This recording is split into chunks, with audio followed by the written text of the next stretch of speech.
Entre ma forte déception avec Hadi, mes problèmes scolaires et mes conflits avec mes parents, la graine de révolte était semée en moi. Après la trahison de Hadi, j'étais complètement assommée de chagrin, sans avoir grand monde à qui me confier. Personne n'aurait compris. Hein? Comment tu peux faire confiance à quelqu'un que tu n'as jamais vu? Je les entendais déjà, les moqueurs. Entre parenthèses, aujourd'hui c'est courant avec Internet. Mais à l'époque c'était impensable. Donc j'intériorisais ma douleur et même la refoulais. Après avoir redoublé ma troisième, j'allais dans un lycée technique avec option physique-chimie. La photo était mon moteur, c'était de la physique et de la chimie. Tout me plaisait dans ce lycée, goûter à la liberté vis-à-vis de mes parents qui m'étouffaient, enfin surtout ma mère, découvrir la grande ville et ses trésors, les copains, les copines, les parties de rigolade, mon premier flirt à ma première boum. Entre parenthèses, et oui les jeunes, regardez le film La Boum pour comprendre. La découverte de la pop musique, le rock, la club photo, être loin de Fred et Muriel. C'est dans ce lycée que j'ai eu mes meilleurs souvenirs de jeunesse et mes premières expériences. Je rentrais le week-end après avoir été dans un foyer fumeur, car tous les copains y étaient. Avoir fait le trajet en train avec des fumeurs, et oui, à l'époque, on fumait dans le train. Quand j'arrivais enfin à la maison, contente de retrouver la famille avec toute une semaine à l'internat, mon père me lançait d'une douche froide. « Toi, tu as fumé !» Cet accueil glacial, je l'ai eu 2 fois. Et ce fit comme résultat ma première cigarette, la deuxième suivante.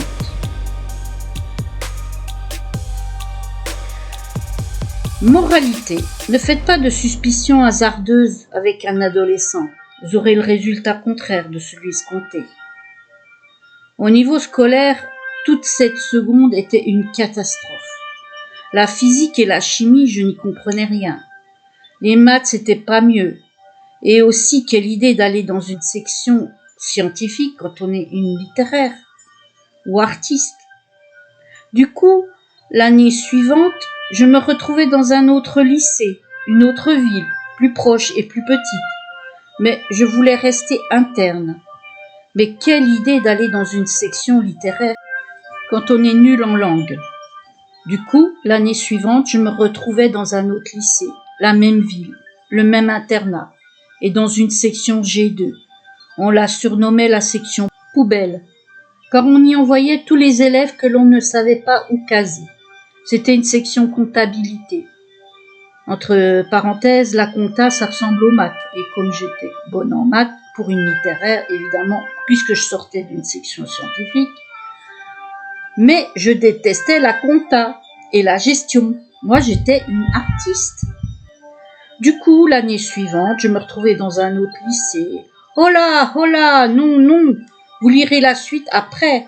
Mais là, je vais laisser le suspense et venir à cette deuxième année de seconde littéraire dans un autre lycée, une autre ville. Enfin, vous avez compris. Un contexte complètement différent, en effet, si vous avez été attentif. Comme dans l'autre lycée, j'avais vécu mes meilleurs souvenirs, donc, et oui là, ça ressemblait plus à l'enfer. J'étais en fait interne dans un lycée technique et nous prenions tous les matins et soirs une navette pour un autre quartier, plus bourgeois, dans un vieux bâtiment bien classé et très petit, le Must. La journée se passait bien, les matières me plaisaient, à part les langues, bien sûr. Mais bon, quand vous avez rien fait de toute cette année en section scientifique, parce que le prof d'allemand venait complètement saoul en cours et racontait sa vie en français, et que vous n'aviez pas fait de seconde langue, dans les matières scientifiques, je m'ennuyais et avais envie de remplacer le prof au tableau. Nous avions peu de cours, 26 heures, au lieu des 34 de l'année précédente. Par contre, nous avions consigne de beaucoup lire et faire une fiche de lecture par semaine. Ce qui me convenait totalement. Je dévorais Camus, Zola, Hugo, etc. J'avais de chouettes copines, Catherine et Christiane.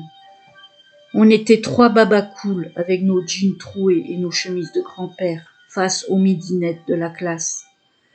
Le soir, j'arrivais dans un autre monde, l'internat, qui accueillait notre petit groupe. Il était loin d'être aussi sympa que celui de l'année précédente. Je me retrouvais avec une bande d'hystériques qui avaient décidé de nous prendre, nous les intellectuels, comme boucs émissaires. C'était des conflits continuels. Elles mettaient fort leur musique, le disco c'était la grande mode, que je trouvais débile et je ne pouvais pas me concentrer sur mes livres. Je fus victime de leur harcèlement. Même lors de brimades en fin d'année, elles me déshabillèrent et me poussèrent sous la douche. Moi qui étais si pudique. J'ai trouvé ça extrêmement violent. Je me confiais à la bibliothécaire de mon lycée, qui était également mon amie, et m'avait pris sous son aile. Je n'avais que des amis garçons à l'internat, et je me réfugiais dans leur étude. Mais à une certaine heure, je devais partir et trouver les pestes immatures. Heureusement, la journée, je retrouvais mes 2 amies, Catherine et Christiane, qui elles étaient externes. Dans cette seconde littéraire, il y avait une élève un peu bizarre. Elle était beaucoup plus mature que nous et très torturée. En sport, nous faisions de l'expression corporelle sur une musique de Pink Floyd, musique psychédélique et très à la mode. Avec la danse, nous devions imaginer un voyage à l'aide de la musique. Après la séance, nous décrivions notre ressenti. Toutes les élèves ont déclaré avoir vécu une libération. C'est la seule qui a ressenti un enfermement. Quelque temps plus tard, elle se suicida.